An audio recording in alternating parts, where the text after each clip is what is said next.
Comentários sobre o Viver. Volume 2. Breves textos. Livro de Jiddu Krishnamurti. Valorização da experiência. Em cima da pedra quente, sob o sol escaldante, as mulheres da aldeia espalhavam o arroz que era mantido no depósito. Elas carregavam grandes feixes dele para a pedra chata e inclinada, e os 2 bois amarrados à árvore logo pisariam no arroz para soltar os grãos. O vale era distante de qualquer cidade, e os enormes tamarindeiros forneciam densas sombras. Através do vale, uma estrada poeirenta abria caminho pela aldeia e além. O gado e várias cabras cobriam os morros. As plantações de arroz estavam mergulhadas na água, e os brancos pássaros do arrozal voavam com asas preguiçosas de uma plantação para outra. Eles pareciam destemidos, mas eram ariscos e não deixavam que se chegasse perto. As mangueiras estavam começando a florir, e o rio fazia um ruído alegre com sua água corrente transparente. Era uma terra agradável, mas a pobreza pairava sobre ela como uma praga. A pobreza voluntária é uma coisa, mas a pobreza compulsória é outra, bem diferente.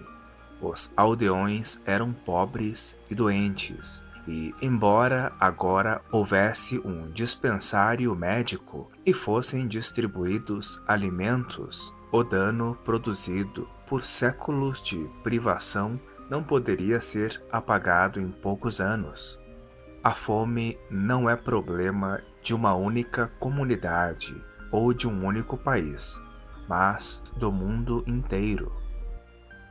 Com o pôr do sol, chegava uma brisa suave do leste, e dos morros vinha a energia. Esses morros não eram muito altos, mas eram o suficiente para dar ao ar um frescor suave, tão diferente das planícies. As estrelas pareciam suspensas e bem próximas dos morros, e de vez em quando podia-se ouvir o fungar de um leopardo. Naquela noite, a luz por trás dos morros escurecidos parecia dar maior significado e beleza a todas as coisas ao redor da pessoa. Quando alguém sentava na ponte, os aldeões passando em seu caminho para casa, de repente, paravam de falar e somente continuavam sua conversa quando desapareciam na escuridão. As visões que a mente consegue evocar são muito vazias e entorpecidas, mas quando a mente não cria a partir dos próprios elementos, memória e tempo, existe aquilo sem nome. Um carro de bois com um lampião aceso subia a estrada. Lentamente, cada parte da roda presa com aço tocava o solo duro. O carreiro dormia, mas os bois conheciam o caminho de casa. Eles passaram e logo foram também engolidos pela escuridão. Estava profundamente silencioso agora. A estrela vespertina estava sobre o morro, mas logo sumiria de vista. Ao longe, uma coruja piava, e por toda parte o mundo dos insetos da noite estava vivo e ocupado. Ainda assim, a quietude não era quebrada. Ela continha tudo: as estrelas, a coruja solitária, a miríade de insetos. Se a pessoa prestasse atenção a ela, poderia perdê-la, mas se a pessoa fizesse parte dela, ela a acolheria. O observador nunca pode fazer parte dessa quietude. Ele é um intruso olhando para ela, mas não faz parte dela. O observador só experiencia. Ele nunca é a experiência, a coisa em si. Ele viajara por todas as partes do mundo, conhecia várias línguas e fora professor e diplomata. Na juventude estivera em Oxford e, por ter progredido na vida com muito esforço, aposentara-se antes da idade habitual. Ele conhecia a música ocidental, mas gostava mais da música do próprio país. Estudara as diferentes religiões e ficou especialmente impressionado com o budismo. Mas, no final das contas, acrescentou, despidas de suas superstições, de seus dogmas e rituais, elas todas diziam mais ou menos a mesma coisa.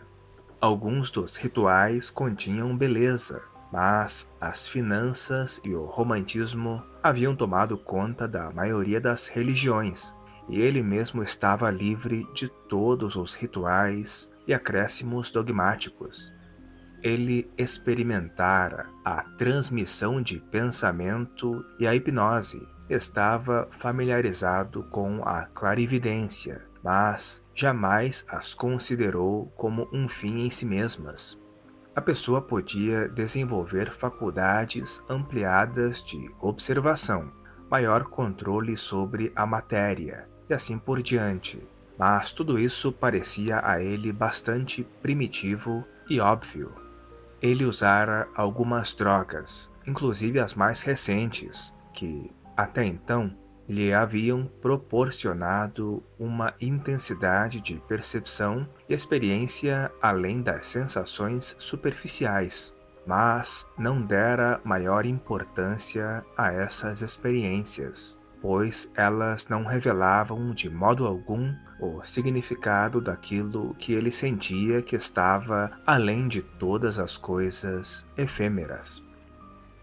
Tentei várias formas de meditação, disse, e por um ano inteiro me afastei de todas as atividades para ser eu mesmo e meditar. Em ocasiões diferentes, li o que você diz sobre meditação e fui enormemente afetado por isso. Desde minha meninice, a própria palavra meditação, ou seu equivalente em sânscrito, exerce um efeito muito estranho sobre mim. Sempre encontrei uma beleza e uma satisfação extraordinária na meditação, e é uma das poucas coisas que já me proporcionaram verdadeiro prazer na vida, se é possível usar-se semelhante palavra com respeito a algo tão profundo quanto a meditação.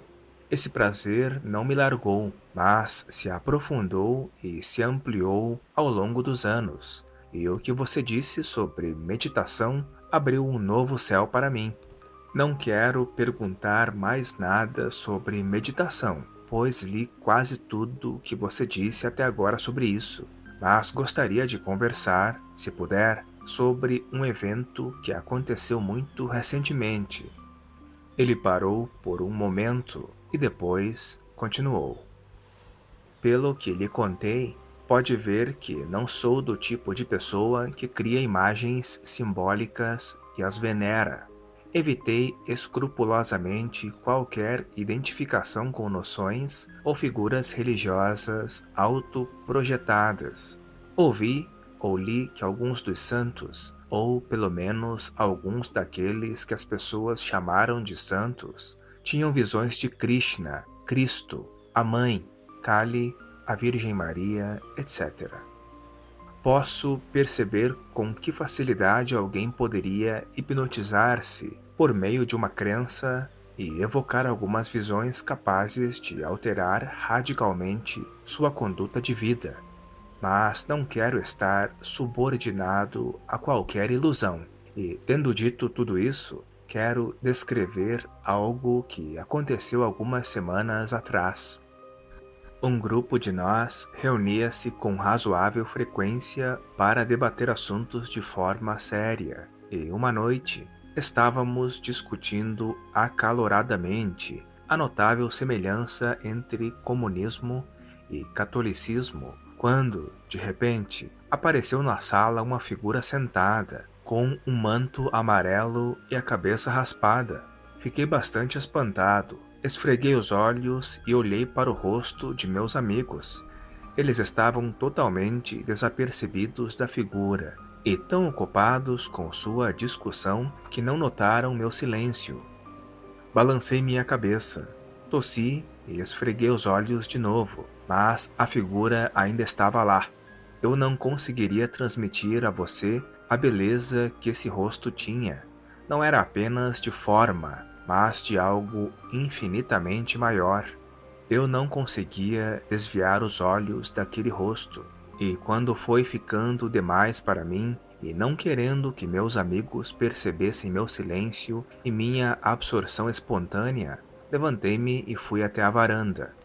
O ar da noite estava refrescante e frio. Andei de um lado para outro e logo voltei a entrar. Eles ainda estavam falando, mas a atmosfera da sala havia mudado e a figura ainda estava no mesmo lugar que antes, sentada no chão, com sua cabeça extraordinária, perfeitamente raspada. Eu não conseguia prosseguir com o que estávamos discutindo, e logo todos nós saímos. Enquanto eu caminhava para casa, a figura ia na minha frente. Isso aconteceu várias semanas atrás, e ainda não me deixou, embora tenha perdido aquela imanência poderosa. Quando fecho os olhos, está lá, e algo muito estranho aconteceu comigo. Mas, antes de entrar nisso, o que é essa experiência? É uma autoprojeção do passado inconsciente, sem meu conhecimento e minha vontade conscientes, ou é algo totalmente independente de mim, sem qualquer relação com minha consciência? Pensei bastante sobre o assunto e ainda não consegui encontrar a verdade. Agora que teve essa experiência, você a valoriza? Ela é importante para você, se posso perguntar, e você se prende a ela? De certo modo, suponho que sim, se é para responder honestamente. Isso me deu uma liberdade criativa. Não que eu escreva poemas ou pinte, mas essa experiência produziu um profundo sentido de liberdade e paz. Eu a valorizo porque ela causou uma profunda transformação em mim. É, na verdade, de vital importância para mim, e eu não a perderia por preço algum. Você não tem medo de perdê-la? Você busca conscientemente aquela figura ou ela é algo sempre vivo? Suponho que esteja apreensivo de perdê-la, pois de fato me apoio constantemente nessa figura e a estou sempre usando para criar um estado desejado. Nunca pensei nisso dessa forma antes, mas agora que você perguntou, vejo o que estou fazendo. É uma figura viva ou a lembrança de algo que chegou e partiu? Estou quase com medo de responder. Por favor, não pense que sou sentimental, mas essa experiência significou muito para mim. Embora eu tenha vindo aqui para discutir isso com você e ver a verdade, agora me sinto bastante hesitante e sem vontade de investigar isso, mas eu preciso. Às vezes é uma figura viva, mas com mais frequência é a recordação de uma experiência passada. Você vê como é importante estar consciente do que é e não ficar preso no que a pessoa gostaria que fosse. É fácil criar uma ilusão e viver nela. Vamos entrar no assunto com paciência. Viver no passado, por mais agradável que seja, por mais edificante, impede a experienciação do que é. O que é sempre novo, e a mente acha bastante árduo e difícil não viver nos 1000 passados. Como você está se prendendo a essa memória, a experiência viva é negada. O passado tem um fim, e o vivo é o eterno. A memória daquela figura o está encantando, inspirando, dando-lhe uma sensação de liberdade. É o morto que está dando vida ao vivo. Muitos de nós nunca sabemos o que é viver, porque estamos vivendo com os mortos. Posso salientar, Senhor, que a apreensão de perder algo muito precioso se instalou. O medo surgiu em você.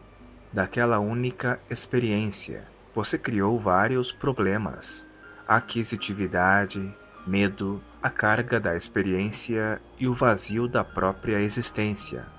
Se a mente puder libertar-se de todos os anseios aquisitivos, a experienciação terá um significado bem diferente e, então, o medo desaparecerá totalmente. O medo é uma sombra, não a coisa em si.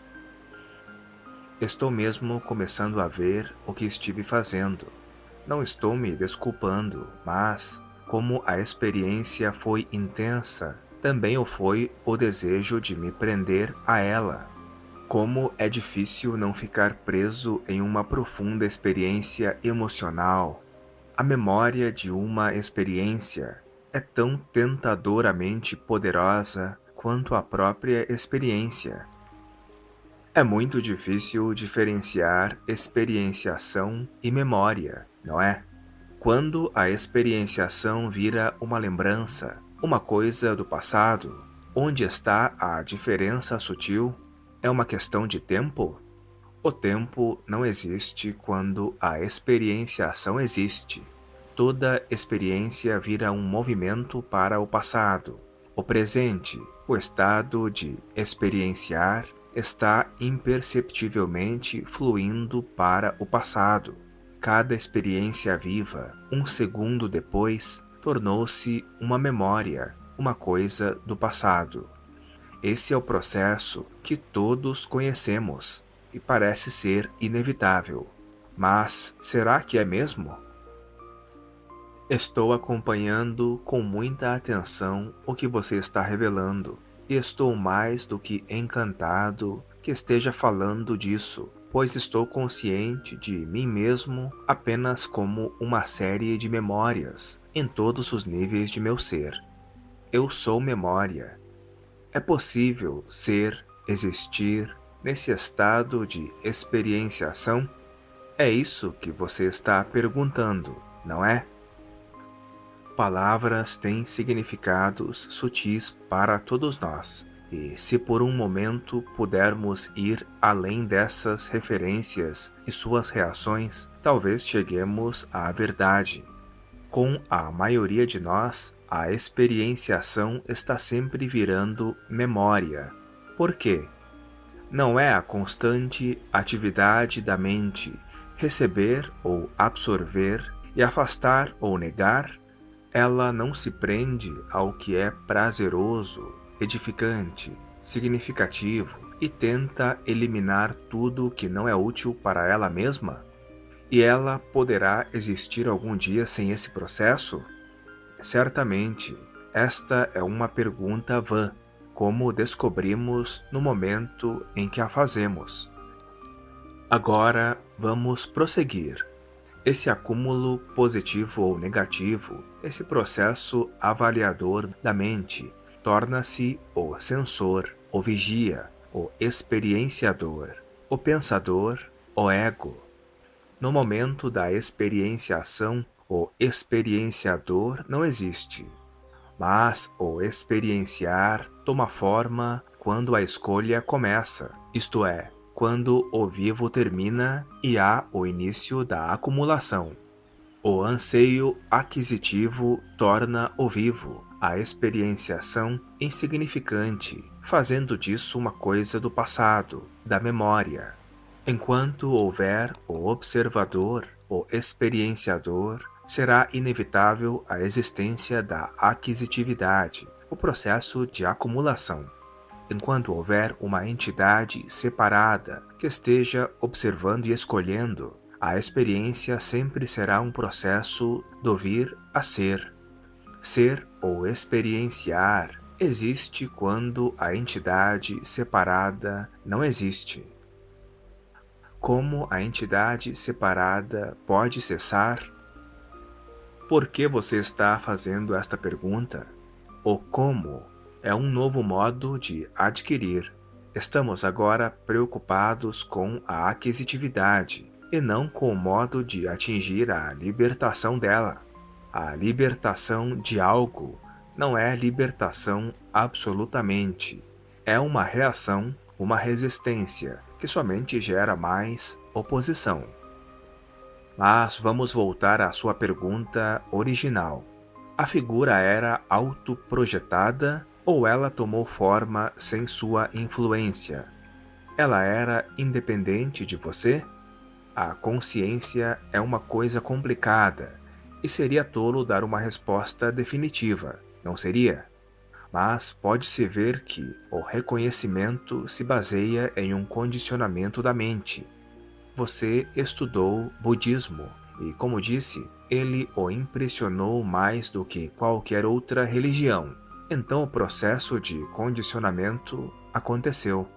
Esse condicionamento pode ter projetado a figura, muito embora a mente consciente estivesse ocupada com um assunto totalmente diferente. Ademais, por sua mente ter sido aguçada e sensibilizada por seu modo de viver e pela discussão que estava tendo com seus amigos, talvez tenha visto o pensamento vestido em um formato budista, como outro poderia vê-lo, isso em um formato cristão. Mas, quer tenha sido autoprojetado ou não, não é de importância vital, é?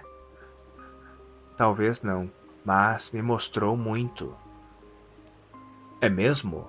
Ele não lhe revelou o funcionamento da própria mente e você se tornou um prisioneiro dessa experiência. Toda experiência tem significado quando com ela vem autoconhecimento, que é o único fator libertador ou integrador.